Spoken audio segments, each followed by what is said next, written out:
Hi friends welcome to my channel ఈ రోజు నా టాపిక్ వచ్చేసి 1 మంత్ ఛాలెంజ్ లో ఈ రోజు వచ్చేసి డే 5 అండ్ డే 6 అన్నమాట. సో కంప్లీట్ గా 6 డేస్ అయితే కంప్లీట్ అయిపోతున్నాయి ఈ రోజుతో. ఈ రోజు నేను ఏమేం జ్యూసెస్ తాగుతాను అనేది వీడియోలో పెడతాను. వీడియోలో పెట్టే ముందు ఎవరైతే నా ఛానల్ ఫస్ట్ టైం చూస్తున్నారో సబ్స్క్రైబ్ చేయడం అయితే మర్చిపోవద్దు. So please like share and subscribe my channel. యాక్చువల్గా చాలా మందికి ఒక కన్ఫ్యూజన్ ఉంటుంది, జ్యూస్ డైటింగ్ చేస్తే మంచిదా కాదా అని చెప్పేసి. ఏదైనా లిమిట్లో చేస్తే మంచిదే. ఇప్పుడు నార్మల్గా అయితే 3000 to 2500 క్యాలరీస్ తీసుకోవాలి కదా.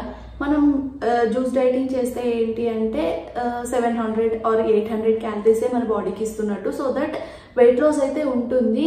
అలా అని చెప్పేసి నేను ఇది వెయిట్ లాస్ ఎక్కువగా అవుతున్నాను కదా నేను కంటిన్యూ చేద్దామని చెప్పేసి ఎక్కువ పీరియడ్ చేసామే అనుకో, లైక్ ఏంటంటే విటమిన్స్, ప్రోటీన్స్ ఇవన్నీ డెఫిషియన్సీ అనేది అవుతుంది బాడీ అనేది. అండ్ మజిల్ కూడా లాస్ అవ్వడం స్టార్ట్ అవుతుంది. సో దట్ మజిల్ లాస్ అవ్వడం వల్ల హెల్త్ ఇష్యూస్ కూడా వస్తాయి అన్నమాట. అందుకని ఏదైనా ఎక్కువ రోజులు చేయొద్దు అనేది చెప్తాను నేనైతే. ఫస్ట్ మనం ఎక్కువ తగ్గాము అంటే కొంచెం టైం ఇవ్వాలి బాడీకి కూడా సెట్ అవ్వడానికి. తగ్గుతున్నాం కదా అని చెప్పేసి కంటిన్యూస్గా అయితే తగ్గకూడదు. సో దట్ ఈ డైట్ ఇప్పుడు చేసాము అంటే నేను ఆల్రెడీ ఫస్ట్ వీడియోలో కూడా పెట్టాను.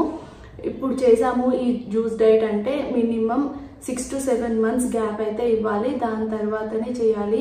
మ్యాక్సిమం అయితే 1 year తర్వాతనే మళ్ళీ ఈ డైట్ అనేది చేయాలి. తప్పితే నేను కంటిన్యూగా చేస్తా ఎక్కువ రిజల్ట్ ఉంది కదా ఇప్పుడు 3 months గ్యాప్ ఇచ్చాను కదా మళ్ళీ చేస్తా అని అయితే చేయకూడదు.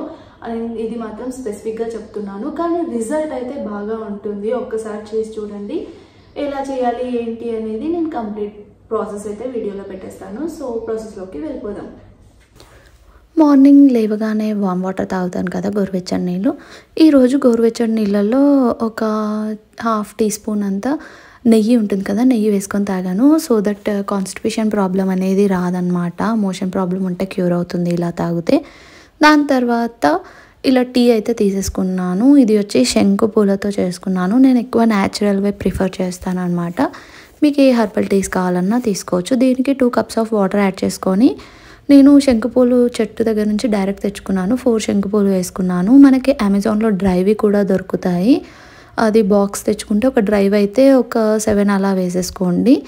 ఇలా కలర్ అంతా వచ్చేస్తుంది అనమాట. హెల్త్ కూడా చాలా మంచిది. మెయిన్గా PCOD problem, thyroid problem, periods problems ఉన్న వాళ్ళకి మాత్రం ఈ టీ తాగితే చాలా రిజల్ట్ అయితే ఉంటుంది. హెల్త్కి చాలా మంచిది. అండ్ దాని తర్వాత నేను ఫస్ట్ జ్యూస్ వచ్చేసి బూడిద గుమ్మడికాయ అండ్ వాటర్ మిలన్ తీసుకున్నాను. బూడిద గుమ్మడికాయ 1 cup and water melon 1 cup, అలా 1 cup తీసుకున్నాను అనమాట. ఎవరైతే బూడిద గుమ్మడికాయ డైరెక్ట్ తాగలేరో ఇలా తాగితే టేస్ట్ తెలీదు అండ్ టేస్ట్ కూడా బాగుంటుంది. ట్రై చేయండి. ఇలా 1/2 cup వాటర్ యాడ్ చేసుకున్న తర్వాత ఈ బూడిద గుమ్మడికాయ అండ్ వాటర్ మిలన్ ఈ 2 వేసేసుకొని గ్రైండ్ చేసుకొని స్ట్రెయిన్ చేసేసుకొని తాగేసాను అనమాట. ఎప్పుడెప్పుడు ఏం జ్యూస్ తాగాలనేది నేను డైరెక్ట్ టైం అక్కడ టెక్స్ట్ చేస్తాను, చూసేయండి, మెన్షన్ చేస్తాను అనమాట. ఇక్కడ ఏం చెప్పట్లేదు వీడియోలో. దాని తర్వాత జ్యూస్ వచ్చేసి ఇది పపాయ అండ్ కోకోనట్, అంటే 1 cup పపాయ తీసుకోండి, బొప్పాయి, అండ్ 1 కోకోనట్, 1 కొబ్బరికాయ మొత్తం తీసుకోండి. ఎన్ని వాటర్ వస్తే అన్ని వాటర్. ఈ 2 గ్రైండర్లో వేసేసుకొని గ్రైండ్ చేసేసుకొని డైరెక్ట్ తాగేసేయచ్చు. ఒకవేళ మేము తాగలేము అనుకుంటే దాన్ని వడకట్టుకొని తాగండి. నేనైతే ఇలా డైరెక్ట్గా తాగేసాను. దాని తర్వాత అరౌండ్ 2 o'clockకి అలా మిక్స్డ్ వెజిటేబుల్ జ్యూస్ తీసుకున్నాను. ఇందులో ఈరోజు నేను వచ్చి ఏమేమి తీసుకున్నానంటే బీట్రూట్, క్యారెట్ అండ్ కీరా తీసుకున్నాను అనమాట. బీట్రూట్, క్యారెట్ వచ్చేసి 1/2 cup తీసుకున్నాను. కీరా వచ్చేసి 1 cup తీసుకున్నాను. కీరా కొంచెం ఎక్కువగా తీసుకున్నాను.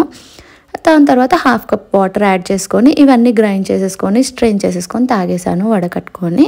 మీకు కావాలి మేము తాగగలం డైరెక్ట్గా అనుకుంటే వడకట్టుకోకుండా తాగితే చాలా మంచిదన్నమాట. ఫైబర్ అనేది ఉంటుంది. వడకట్టుకొని తాగితే ఆ ఫైబర్ అనేది ఉండదు. అదొకటే ప్రాబ్లమ్. ఒకవేళ తాగలేము స్టార్టింగ్ ఇదే మాకు అనుకున్న వాళ్ళు మాత్రం వడకట్టుకొని తాగండి. దాని తర్వాత ఈవినింగ్ వచ్చేసి నేను బత్తాయి జ్యూస్ తాగాను. యాక్చువల్గా మీకు బత్తాయి దొరికిందనుకో కంప్లీట్ జ్యూస్ డైటింగ్ మొత్తం ఈవినింగ్ బత్తాయి జ్యూస్ తీసుకోవచ్చు. ఒకవేళ అలా దొరకని వాళ్ళు అట్లీస్ట్ ఒక 2 or 3 days తాగడానికి ట్రై చేయండి. విటమిన్ సి కదా, చాలా మంచిది హెల్త్కి. సో ఇలా నేనైతే బత్తాయి జ్యూస్ తాగేసాను ఈవినింగ్. దాని తర్వాత లాస్ట్ జ్యూస్ వచ్చేసి నేను క్యారెట్ జ్యూస్ తీసుకున్నాను. క్యారెట్ జ్యూస్ ప్లేస్లో మీకు కావాలంటే పాలకూర, ఆరెంజ్ ఇలాంటివి తీసుకోవచ్చు. నేను వచ్చేసి 1 కప్ క్యారెట్ తీసుకున్నాను అండ్ 1 గ్లాస్ వాటర్ తీసేసుకొని గ్రైండ్ చేసేసుకొని డైరెక్ట్ తాగేసాను అనమాట. క్యారెట్ జ్యూస్ తాగేయచ్చు కదా, అంత ఇబ్బంది ఏమి ఉండదు అని చెప్పేసి డైరెక్ట్ తాగేసాను, వడకట్టుకోలేదు. సో ఇలా ఫైనల్గా నా జ్యూస్ డైటింగ్ అయితే ఈరోజు కంప్లీట్ చేసేసాను. 6 days complete juice dieting videos డిస్క్రిప్షన్లో మెన్షన్ చేస్తాను, చూసేయండి.